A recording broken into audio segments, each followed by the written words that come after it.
evening, or welcome, good day. Brothers and sisters, ladies and gentlemen, I have been asked to talk about my arrest by the police and brought before the grand jury, New York, end up in the Supreme Court of New York. It was all right. But my arrest didn't begin in 1987. The stage was set long before the 10th of February of 1987. You see, before I got to New York, many years before, there were many healers then, like there are now, making claims, but never have, delivered. There were 2,781 cases that went before the Supreme Court for practicing medicine without a license and making fraudulent claims. I'm the 2,782nd.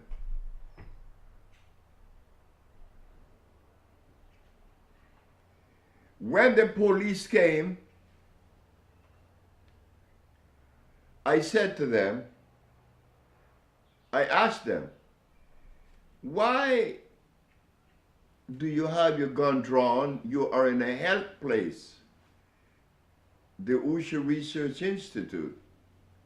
Why do you have your gun drawn? They said the element of surprise.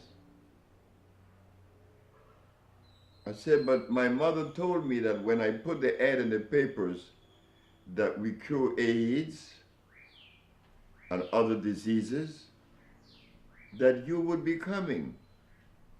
My mother told me that. Been 2 years now. We've been waiting for you. You said element of surprise. You kind of 2 years late. About the arrest, it was the most beautifulest thing that I ever experienced in my life unfolding in front of me. If I were aware of what was happening to me, I think I would have backed out. I'd have got scared. Okay. So they put the cuffs on me and said, you have advertised that you cure AIDS and other diseases, which is practicing medicine without a license, and you're also selling product not approved by the FDA. Oh boy, I got all these charges against me.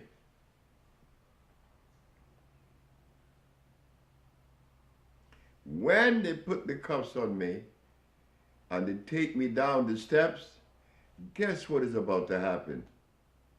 A dialogue between me and the herbs. And the herbs, I have to go down 19 steps. The herbs are saying, yeah, Dr. Sebi, for 2 years, for 5 years then, they've been saying, Dr. Sebi, Dr. Sebi, Dr. Sebi, giving you all kind of praise, standing ovation.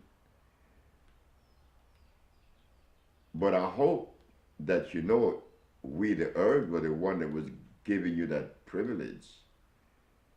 Now, when he gave you the standing ovations, oh, you were happy. Everybody just, Dr. Sebi. Now we the herb, got cuffs on your arms, handcuffs. Are you going to feel the same way? And I started to laugh. I said, oh my God. I'm a victim. Because the standing ovations was because of the herbs. Now the handcuffs, is because of the herbs. So I know that when the herbs came into my brain and we had this dialogue, that the herb wasn't going to betray me, because I know they represent truth. When they opened the door to let me in front in the street, Channel 7 said, "Dr. Sebi, do you really cure AIDS?" I said, "I cure AIDS then, I cure AIDS now, and for as long as I live, I cure AIDS." Well, how do you feel to be arrested? I say, I feel good. The police have to do things the police way. So I wasn't angry at the Attorney General, Mr. Robert Abrams, for arresting me, because my brothers and sisters were in New York occupying a position that was unfounded, and they thought that I was part of that. No, I'm a different kind of animal. Not better, not worse. A different animal.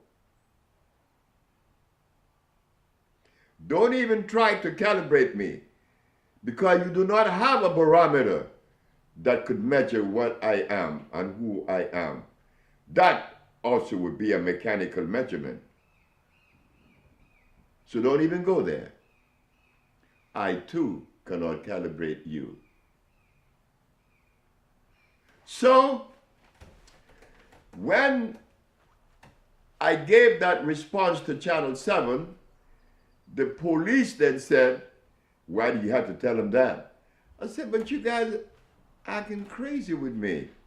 You know, gun drawn, cops on me, and or because I said that I cure AIDS. If I said that I cure AIDS and sickle cell and lupus and herpes, then A, you should welcome this." No, put it right there. See, you should welcome this. I am your brother. I am a citizen of the United States. I live in the United States. Do you believe that I would leave Honduras to go to America to deploy a bunch of things that were less than the truth? Come on now. No. That was never part of my DNA. That was never part of my giving. That was never anything that I deploy.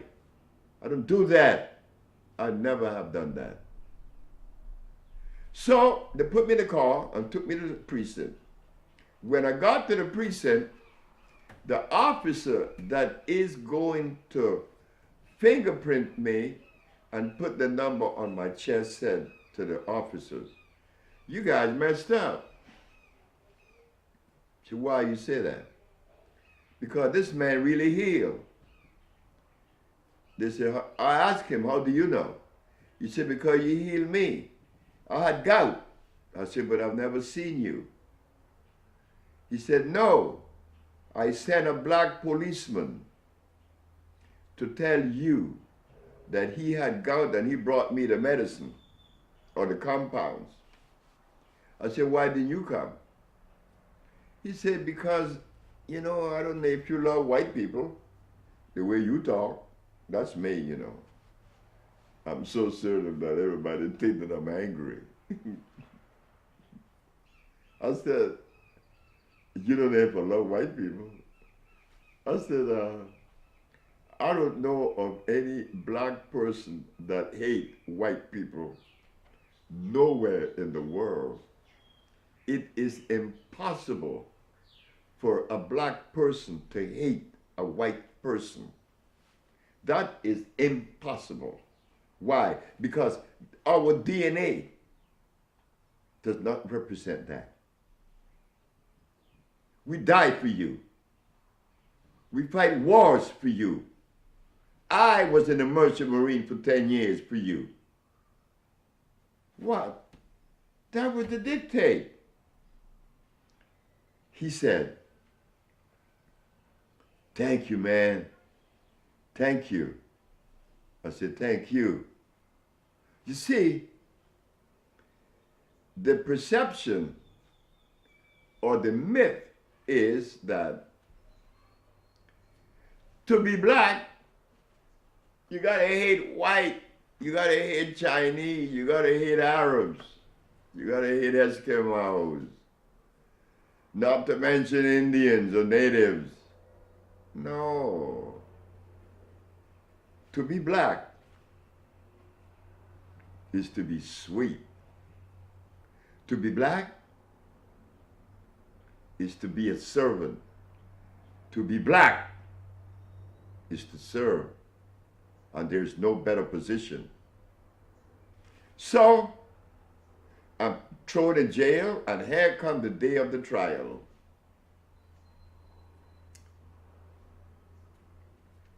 The first one was the civil case. Judge Shorter, William Shorter, from Washington, D.C., but he was in the 6th Appellate Court in New York.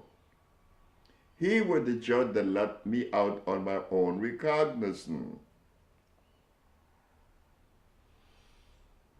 I arrived in his chambers. He said, why did you advertise that you cure AIDS? I said, well, you see, Your Honor, I have a mother that's alive, and there is a continent by the name of Africa, to which I am a son of. I am an African, and I am not going to make a statement that would undermine my mama, Africa, and my face. And the judge looked at me, and he looked at the woman at the table. He realized that the answer I gave him was one that said, if I didn't cure AIDS, that statement wouldn't be made. He looked at the lady at the table and said, did you guys investigate this man before you arrest him? She said, no. You know, that's Sebi, you know, you arrest a nigger.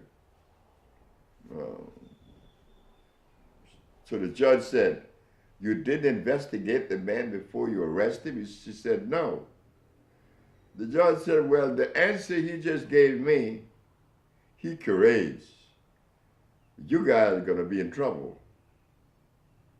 And yes, indeed, the case began now in the civil court. Down below is the Dr. Victor Herbert and assistant prosecuting attorney or assistant district attorney, Phyllis Spade, is asking the physician in favor of the state, have you heard of any individual that cured AIDS, Dr. Victor Herbert? He said, no. Have you heard of any therapy that cured AIDS? He said, no. Have you heard of any compounds that cure AIDS? He said, no. The judge is cleaning his nails with his eyes closed. And the judge opened his eyes and said, have you ever used Exhibit A? The doctor said, no. The judge said, thank you. And went back to cleaning his nails. When the doctor saw that the judge just destroyed his line of defense, the doctor said, Your Honor, I know all about herbs. Like take, for instance, the foxglove. And the judge responded by saying, The white or the pink?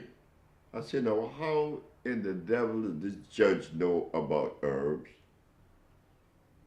Well, the case went on, and finally, I won in the civil case. But the judge, Judge Shorter, said to me, Dr. Sebi, when you walk in my courthouse, the state wanted me in my chambers. The state wanted me to see you as a villain. But I saw an honorable man. When I was 18, he said, I want to do something in America that made the difference. I didn't get to do that. I just became a judge. But today, you gave me the privilege to judge that which makes the difference. Bam, bam, bam. You won your case. That's the civil case. But I want you to know that I was not in any way angry at the Attorney General. I'm not angry at anyone. I'm never angry. I don't need to be angry. I got a job to do. I got a whole race that I have to be addressing. Because in the past 500 years, we haven't had anyone to come to us with a method that really complements our genetical predisposition. And why? Because we never had to do that in Africa.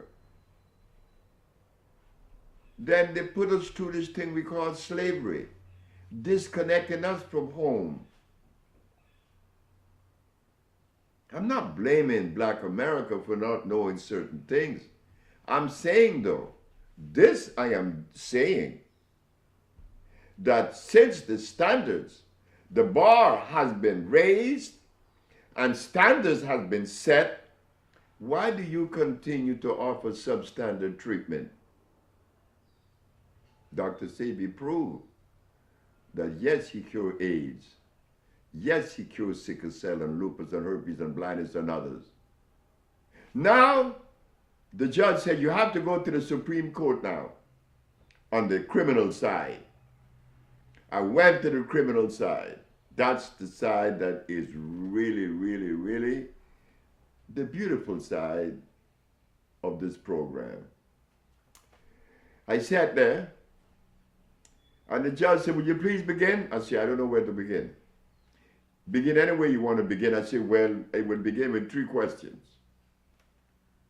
Your Honor, is it a fact that our Holy Bible and the Quran, the Hadith, the Talmud, and the Torah, they all teaches that the herbs are for the healing of the nations? She said, yeah. Is it a fact that the father of medicine, Mr. Hippocrates, addressing the diseases of mankind then, he was able to reverse all of them, establishing the principle of medical science? When I take the Hippocratic oath, am I not supposed to follow the precepts of Hippocrates? But Your Honor, that is what I'm doing. I'm not violating any American law. I did not come from Honduras to America to violate any of your laws. I respect the law then, now, and forever.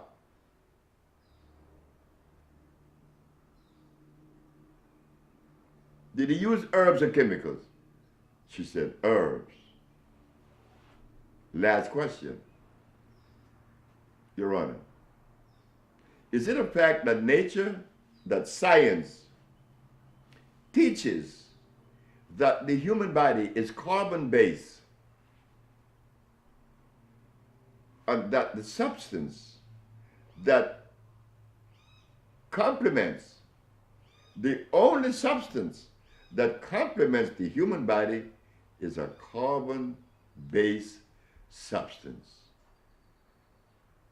That is where you find this arrangement they call chemical affinity. Chemical affinity comes before assimilation. There has to be an affinity for the stuff for it to assimilate. Assimilations means digestion. Electric body, electric food.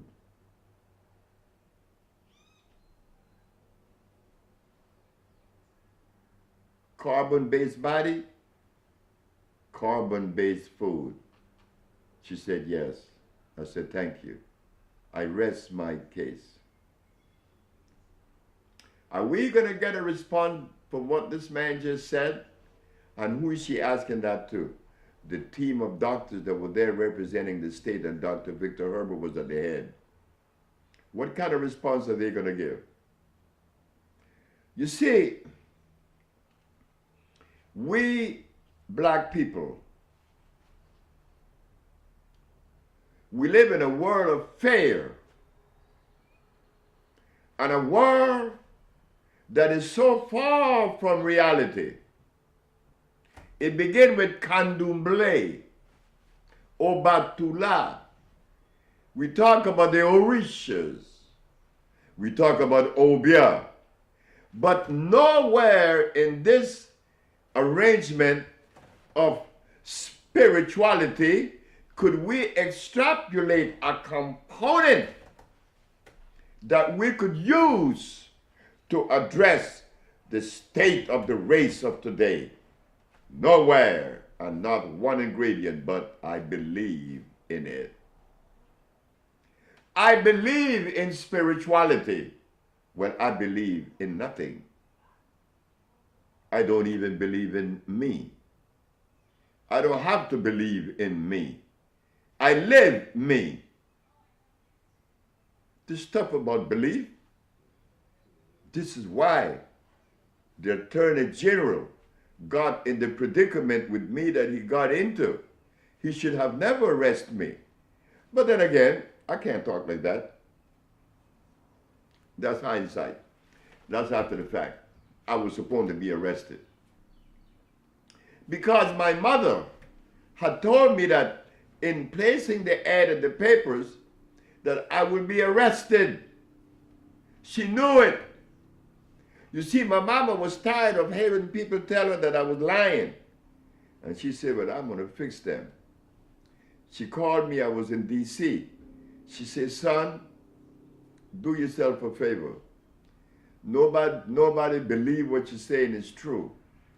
Put the ad in the papers and go to jail, and I know you could get out. And that is exactly what I did, with the recommendation of Mama. But there again, our compounds are based on Mama. Honor thy mother and thy father, that thy days may be long upon the land. Again, Mama came from an organic environment. And all of the compounds that could properly address the human body would have to be from that same structure that supports all life. It's not a philosophy. So Dr. Victor Herbert and the prosecuting attorney, Mr. Bartley, he was trying to show the court that I said that I cure AIDS. I never make that statement. The ad read, AIDS has been cured by the OSHA Research Institute. I don't like to take claim of anything. I don't need that. Why do I need it for? Am I going to win something because I make a claim? I better make a claim and live up to it, because that burden would be on me. Your Honor, I have never said that I cure AIDS. I said that the paper read, AIDS has been cured by the OSHA Research Institute. And we specialize in cures for sickle cell, lupus, herpes, cancer, blindness, paralysis, and others. The judge said, may I see the ad, the papers? And when she looked at the paper, and this you could find in the Amsterdam News, November the 2nd, 1985, page 9. You will also find Miss Emma Wright, a sickle cell patient that was cured. The judge said, oh my gosh, he's right again. His name doesn't appear here. So I said to the jurors, to the judge, to the press, ladies and gentlemen of the jury, my most humble and distinguished positions, and last but not least, my prosecuting attorney, Mr. Bartley. You have been trying for 1 hour, trying to convince the judge that I said that I cure AIDS. I never make that statement because I like to share. I've always been like that. That's my life. It's things I do. But you've been fighting to attach that to me. But I'm going to give it to you for free. Yes, I cure AIDS. No big thing. It only makes me responsible. And I am responsible. And in my position of responsibility, I don't want you to believe that I'm going to impose myself on you. I need you. And if I, at some point, is not quite in balance or in symmetry, you, the listener, you have the right to correct Dr. Sebi. You have that right. I'm not above anyone. I'm your brother. I'm your friend. I am your servant. Thank you. Thank you very much. Thank you. Thank you for allowing me the privilege to share with you how we were able to win the case. The witnesses came, 77 of them instead of 9, and all of the evidence was shown, AIDS before and AIDS after, lupus and herpes and blindness and everything else. Hey, brothers and sisters, shouldn't you be happy with your brother? And you, the white race and every other race, you should be happy with me too. Why should you be angry at me? I'm here to heal you too. We all need healing. And you should be happy to know that out of that black experience with you in America, that we, the black race, have in our DNA the capacity to embrace you, the world, and offer you the healing that you need. Yes, my arrest was on time. My arrest was supposed to be to legitimize my position. Thank you. Thank you again. Dr. Sebi, your servant.